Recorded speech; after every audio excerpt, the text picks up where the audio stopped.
Welcome back to Fly Tying on iTV. We're here at Flying Shot Outfitters again. FlyingShot.com with Bob Gray. How are you, Bob? I'm doing fine. How are you doing today? Good. What are we tying? Today we're going to be tying a terrestrial. It's a fly that I used to look at all the spiders and terrestrials and beetles and stuff, and they just didn't seem like they had enough of stuff on them, materials. They just didn't look right to me. So I've come up with my own.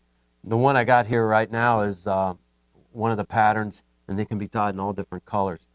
This one's orange and got some orange bucktail. Okay. But I'm going to go on ahead and try to get one here real quick. And I'm using today I'm going to be using a Tiemco 5263 size 8 for this size sponge, this body. You buy these pre-packaged. They're already stamped out with the shape and everything. Great. That's the reason why I like them. I like using, depending on which colors you're going to be using, I like using thread that matches. Yeah. So I'm going to be using a yellow thread because this is going to be chartreuse. Let me grab this vise and sort of loosen it up. Okay. And so when you talk about spider patterns, you're talking about an actual terrestrial, not the spider flies, it's dry fly patterns and the traditional looking ones. This is just what I call a terrestrial. Yep, sure. All right, so the first thing you want to do is put the tail in. And you can use a variety of materials. You can use bucktail. You can use squirrel tail. So I'm going to go on ahead and use some chartreuse. This fly is going to be mostly chartreuse. I'm going to cut off a piece of bucktail. And a little secret I can tell people is when you're using bucktail, when you cut it off, doesn't matter what size length you're going to use. Always cut it off all the way down at the bottom, because that way you'll know what you got left. Okay. If you cut it halfway up, then you get different sizes all through there. So that's the reason why I cut it off at the bottom. Great. Some people like to stack it.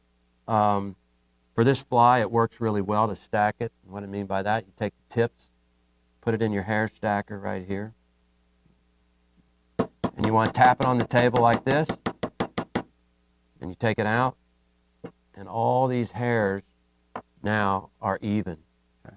All right? Ties a lot easier that way. Yeah, it ties a lot easier that way. So I'm going to turn this around. I always measure, the tail needs to be about the length of the hook shank. So I take one finger and I measure it. Then I can reach around with my other two fingers and I know exactly what the length is. I always trim my material off before I tie flies on, because I don't like trimming it off later, because you got to reach in and sometimes you can cut your thread. A little trick that an old timer showed me in tying hair to keep it from spinning on a round hook is if you take your head cement and a needle and put a little bit of head cement on the tips, when you tie it in, it won't spin. So I'm going to lay this down here. Good tip. And I'm going to tie the tail in real quick.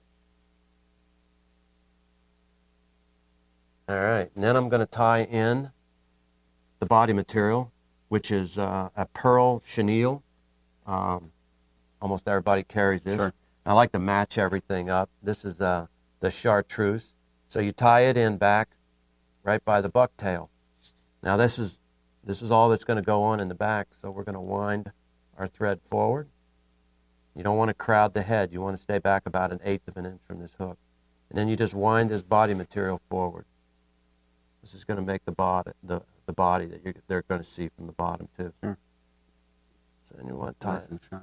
Yeah, you want to tie this off, make a couple of good wraps, cinch it down real good, trim the excess off. All right, now we're going to put the actual body on here.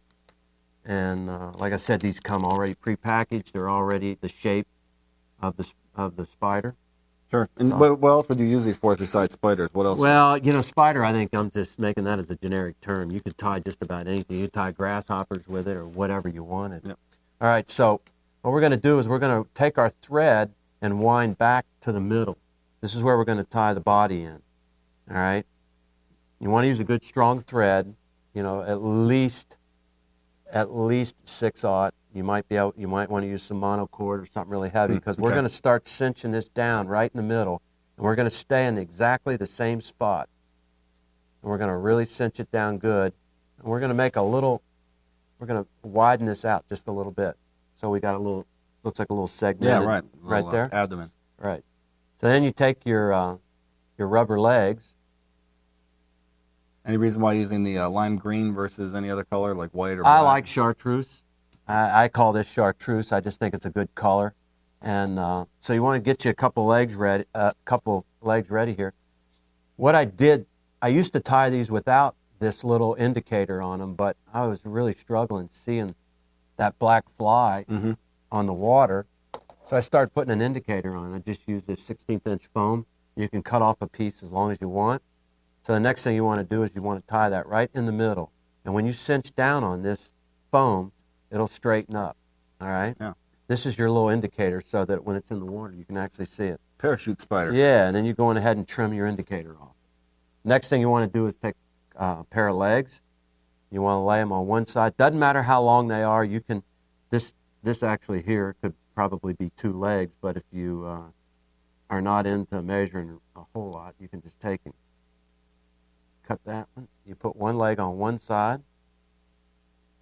put a couple of wraps in, and then you can straighten it out, pull it down to where you want. I like the legs to be down so that when the legs are actually in the water. That surface action with those legs seem to really stimulate a lot of strikes. And you want to go on ahead and put another leg on the other side. You want to get it straightened out. And after you get done with this fly, we'll trim it all up and everything. So that looks pretty good. Yeah, it looks great. So then you want to make a couple of good wraps through here to cinch that down.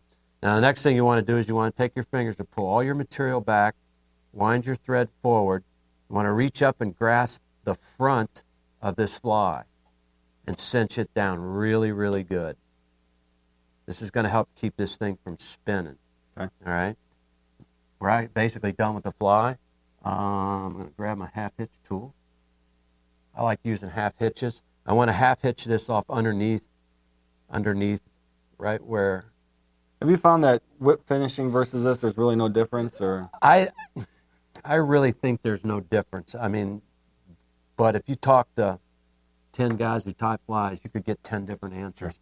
I think half hitches, if you do them right, put a little cement on them, I think they work fine. Whip finishing with your hand is good too. I think in a lot of really big flies, the whip finisher works great. So basically, we're done with this fly. So what I want to do next is I'm going to take it out, and I'm going to kind of straighten everything up. I'm going to trim these legs off so that they're even, just so that they look good. Yep.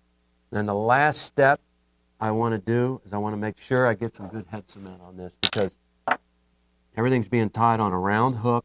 You got a lot of material here, and I think that if you just take some head cement and drop it right down in the middle where all those threads are, right, I think it'll really makes this. So fly. what do you use this fly for, pretty much? I mean, what different species? Originally this fly I tied this fly for bluegill, but I've used it in smallmouth streams and caught smallmouth. I've used it during, the late summer for terrestrials along trout streams. I've caught just about everything. You can use it as an indicator fly and drop a midge pattern behind it. Absolutely, it would be perfect. And the cool thing about it is it's foam. Yeah, it's and not going it anywhere. will float forever. So yeah, you could use it and put a dropper on it, put a little midge on it, and fish a terrestrial. It's just an incredible fly. That's great. It's the Bob Gray Spider Special. It's the foam spider. The ultimate sponge spider. Sponge spider. And you can see it. You can tie it in different colors. You can use orange.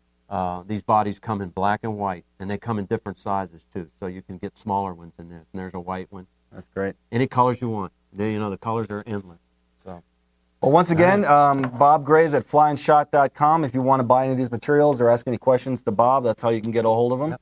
All of the ingredients, all of the listings of all the different kinds of materials are at flyfishingontheweb.com or FFOTW.com. Bob, thanks a lot. I really appreciate it. I appreciate it. We'll be back next time. Tight lines, everybody.